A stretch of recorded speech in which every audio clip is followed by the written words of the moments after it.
ራሳችንን እንፍራው። ምን ማለት ነው? ራስን መፍራት ማለት 30% እኔ ራሴን ማዳመጥ ምንም ችግር የለውም። 30% ደግሞ ሰዎችን ማዳመጥ ስለኛ የሚሉትን በአጠቃላይ እኛን ለኛ ያላቸውን ፊሊንግ ጥሩ መጥፎ የሚሆን መስማት። የቀረውን 40% ከመቶ ማለት ነው እግዚአብሔር የሚለንን መጽሐፍ ቅዱስ የሚለንን የጸሎት መጽሐፍቶች የሚሉንን የተለያዩ መንፈሳዊ የሆኑ ሐሳቦችን ማዳመጥ 100% ሞላ። ለምንድን ነው የራሳችንን 30% ያልኩት? ራሳችንን ብዙ በሰማን ቁጥር ማን እንደሆንን ራሳችንን ስለማናውቅ ወይ ብናውቅም አስተዳደጋችን፣ መንደር አመጣጣችን፣ ላይፋችን ከየት እንደመጣን ውሏችን እኛን ማን እንደሰራን ስለማናውቅ ራሳችንን በሰማን ቁጥር ልንጎዳ እንችላለን። ብዙ ጊዜ ሰው ራሱን በብዛት ሲያዳምጥ የሚሰማው ስሜት ምን እንደሆነ ነው እንጂ ማወቅ ያለበት ሰምቶ ራሱ ውስጡ የሚለውን ነገር ሰምቶ ሁልጊዜ በተግባር የሚፈጽም አምጣ ሲለው አምጣ፣ መልስ ሲለው የሚመልስ፣ ስበር ሲለው የሚሰብር፣ ጠግን ሲለው የሚጠግን ከሆነ ያ እሱ ውስጥ ሆኖ የሚያዘው ማን እንደሆነ ላያውቅ ይችላል። ስለዚህ ራስን መፍራት ነው። ከባድ ነው። መንደራችን እንዴት ነው ያሳደገን? ቤተሰብ እንዴት ነው ያሳደገን? ዩኒቨርሲቲው፣ ኮሌጁ እንዴት ነው እኛን ያስተማረን? በዛ ማንነት ውስጥ ሆነ እንዴት ነው ራሳችን 100% የምንሰማው? ወደ 80-70% ራሱ ከባድ ነው እና ለዚህ ነው መጽሐፍ ቅዱስ ውስጥ ያሉት ሐሳቦች እኔ ክርስቶስን እንደመሰልኩኝ እናንተ ደግሞ እኔን ምሰሉ ብሎ የተናገረው። መምሰል ብዙ ጊዜ ራስን ሆኖ መገኘት ብቻ አይደለም። እኛ ራሳችን ሆነን የምንገኘው ምን አይነት ሆነን ስንገኝ ነው? እኔ አሁን ራሴን ሆኜ ልገኝ ስል በተፈጥሮ እግዚአብሔር የሰጠኝ ጥሩ ጸጋ ሊኖር ይችላል። እሱን ፈልጌ ካገኘው ጥሩ ነው ራስን መሆን። ግን ራስን ለመሆን ጥረት በምናደርግበት ሰዓት ሌላውን ሰው ደግሞ መካድ ወይም ደግሞ ሰዎች የሚመክሩን ነገር ደግሞ መስማት እናቆማለን። ከዚህ በፊት ብዙ ያስተማርኳችሁ ትምህርት አለ። ራስን መሆን ማለትና ራስን ማዳመጥ ይለያያል። ራስን መሆን ማለት የሰው የሆኑ ነገሮችን አለመፈለግ። አሁን ቅድም እህታችን ስትናገር ምን አለች? በእኛ ውስጥ ያለውን ነገር ነው ቁጭ አድርጋ የተናገረችው። ሲበሉ የሆነ ነገር ሲገዙ ጥሩ ነገር ሲያደርጉ እኔም ይሄ ነገር በኖረኝ ብዬ የእነሱ ያደረጉት ነገር ለማድረግ እመኝ ነበረ።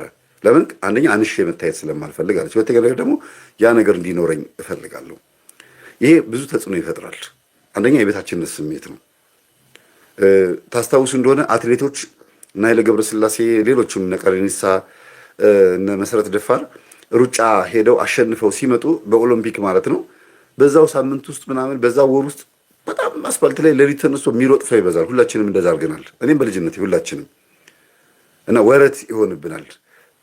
ብዙ ጊዜ ሰው የሚያደርገውን ነገር ማየት ጥሩ ነው፣ ግን ያንን ነገር ለምንድን ነው የምፈልገው? ስላሸነፉ ብቻ ማሸነፍ ስለፈለግን ነው? ስለተሸለሙ ገንዘብ ስለፈለግን ነው?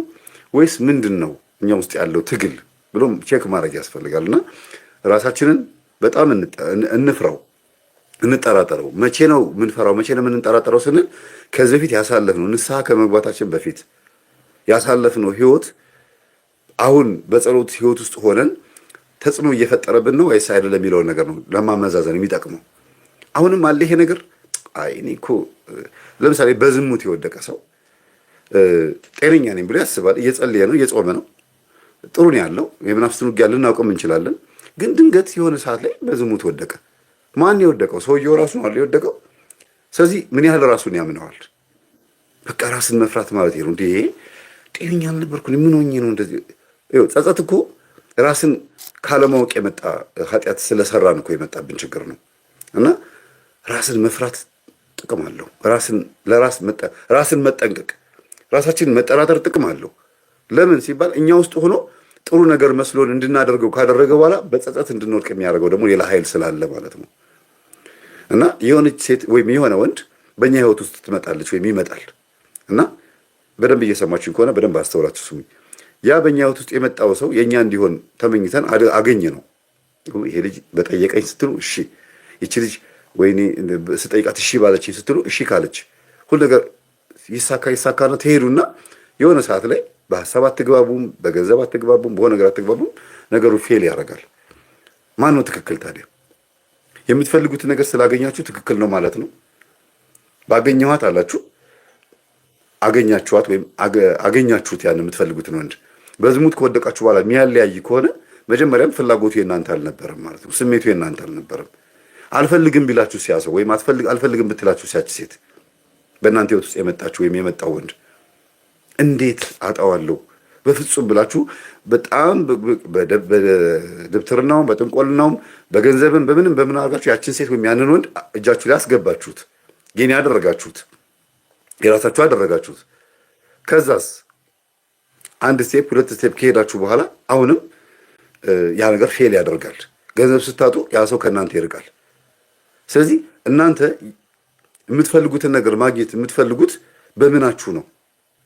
በገንዘብ፣ በእውቀት፣ በትዕቢት፣ በቦክስ፣ በጥፊ ወይስ በሆነ ነገር ወይስ እግዚአብሔርን በመጠየቅ የእናንተ መሆኑን ከነገራችሁ አይደለም ካላችሁ በኋላ እሺ ይቅርብኝ ወይም ደግሞ እሺ አመሰግናለሁ በሚለው ነው ያገኛችሁት? አያችሁ፣ ብዙ ጊዜ ፍቃድ ይሁን የምንለው እኮ የኛ ፍቃድ ጥሩ ስላልሆነ ነው። የኛ ሐሳብ የኛ ፍላጎት ምድራዊ ስለሆነ ነው። እና አንዳንዴ ይሸውደናል። የማይጠቅመንን ነገር ካላመጣህ ብሎ ያስጨንቀናል። ዘላቂነት የሌለውን ነገር እኛ ውስጥ ያመጣና ያስቀምጥና እሱን ካላመጣህ ብለን ሙጥኝ እንላለን። እሺ እንካ ብሎ ደግሞ እንደ ሳኦል መንግስት ይሰጠናል። ዳዊትን ነው ልሾምላችሁ የምፈልገው ተዉ ሲላቸው አይ ሳኦልን ነው የምንፈልገው አሉ። ሳኦል ተሾመ። 40 ዓመት 38 ዓመት ጨፈጨፋቸው። 2 ዓመት ብቻ ለእግዚአብሔር ተገዢ ሆኑ። ስሜታችንም እንደዛ ነው። እስራኤላውያን ንጉሥ እንፈልጋለን ሲሉ እኔ ንጉሥ በሆናችሁ አይሻልም? እኔን አታማክሩም? ነቢይ ሳሙኤል አለላችሁ ንጉሳችሁ እኔ ልሁን አለ እግዚአብሔር። አይ እንደ አሕዛብ የሚታይ ንጉሥ እንፈልጋለን አሉ። ዛሬም እኛ እንደዛ ነን። እኔ ልሁን፣ እኔ በእናንተ ላይ ልክበርና እኔ ስጋው ደግሞ ተቀበሉ፣ መንፈሳዊ ሁኑ፣ እኔ በእናንተ ላይ ልንገስና እስቲ መንፈሳዊ ሁኑና የዓለም ኮተት ይቅርባችሁና እኔ የምሰጣችሁን ተቀበሉ ሲለን አይ ይሄ ቤት ያስፈልገናል፣ ይሄ መኪና ያስፈልገናል፣ ይሄ ነገር ደማቅ ነው፣ ጥሩ ነው እንላለን። እሺ እንኩ ብሎ ሲሰጠን በዛ መኪና ወይ በዛ ቤት ወይ በዛ ገንዘብ ዋጋ እንከፍላለን። እና የኛ ፍላጎቶች ብዙ ጊዜ ዋጋ ያስከፍሉናል። ሄዶ የሆነ ቦታ ላይ ፌል ያደርጋል። እና የእግዚአብሔርን ፍቃድ መጠበቅ ራስን ብዙ ያን ያክል ቦታ ለመስጠት ጥሩ ነው። ግን እንደ ስነ ልቦና መምህራንና እንደ ሳይኮሎጂ አስተሳሰብ ያላቸው ሰዎች ራሳችንን እናዋርድ ማለት አይደለም። ከመናፍስት አንግል አንጻር እኛን መጥፎ የሚያሳስበን መንፈስ ስላለ ብዙም ያን ያክል በእኛ ሀሳብ ላይ ዲፔንድ አንሁን ነው የኔ አባባል። ከመንፈሳዊ ሕይወት አንጻር ደግሞ ያቀድም ከመናፍስት አንጻር ነው። ከመንፈሳዊ ሕይወት አንጻር ደግሞ ብዙ ጊዜ የአንተ ፈቃድ ይሁን ብለን አባታችን እያልን እየጸለይን በሰማይ ፈቃድህ በሰማይ እንደሆነች እንዲሁም በምድር ትሁን ብለን ስለምንጸልይ ፈቃዱን የምንጠብቅ ከሆነ የእሱን ፈቃድ እንጠብቅ እንጂ የእኛ ፈቃድ እንዲሆን ብዙም አንለምን ነው። እንደ ስነ ልቦና ካያችሁት ደግሞ አዎ የሚወድ ቢኖር መስቀልን ተሸክሞ ከኋላ ይከተለኝ ራሱን ይካድ የሚል ጥቅስ አለ። ደግሞ ራስን መካድ ምን ማለት ነው? ፍላጎቶቻችንን በሙሉ መያዝ፣ ልጓም ማበጀት። ፍላጎቶቻችንን ስንገድብ እኛ ጋር ያለው ፍላጎት ያዝ ሲደረግ ራስን መካድ ይባላል። ከዛ የማን ሐሳብ እናስቀድማል? የእግዚአብሔርን ሐሳብ። በእኔ ላይ ስራብኝ ትላላችሁ።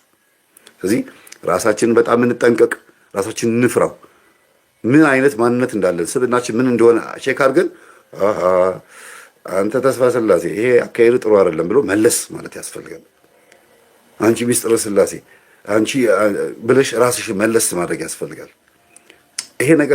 ይሄ ባህሪ ጥሩ አይደለም። ብቻ አንዳንድ ጊዜ ምን አይነት ሰው እንደሆንኩ አላውቅም ምን ሆኜ ነው ግን እንላለን። ለምን አሪፍ ነኝ ብለን በምንሄድበት መንገድ ውስጥ የሆነ የሚያስመታ ማንነት ስላለን እንዴት ነው ሙሉ በሙሉ ኮንፊደንስ የሚኖረን በራሳችን ላይ? ማን ይሻል? እግዚአብሔር ይሻላል። ለዚህ ነው ዘማሪ ቴዎድሮስ እግዚአብሔር መልካም ነው በመከራከርም መሸሸጊያ ነው የተባለው። መልካም እሱ ብቻ ስለሆነ ነው። እኔ መልካም ነኝ ማለት ይከብዳል፣ ከማንነታችን ተነስተን ማለት ነው። እና እግዚአብሔር ስሙ የተመሰገነ ይሁን።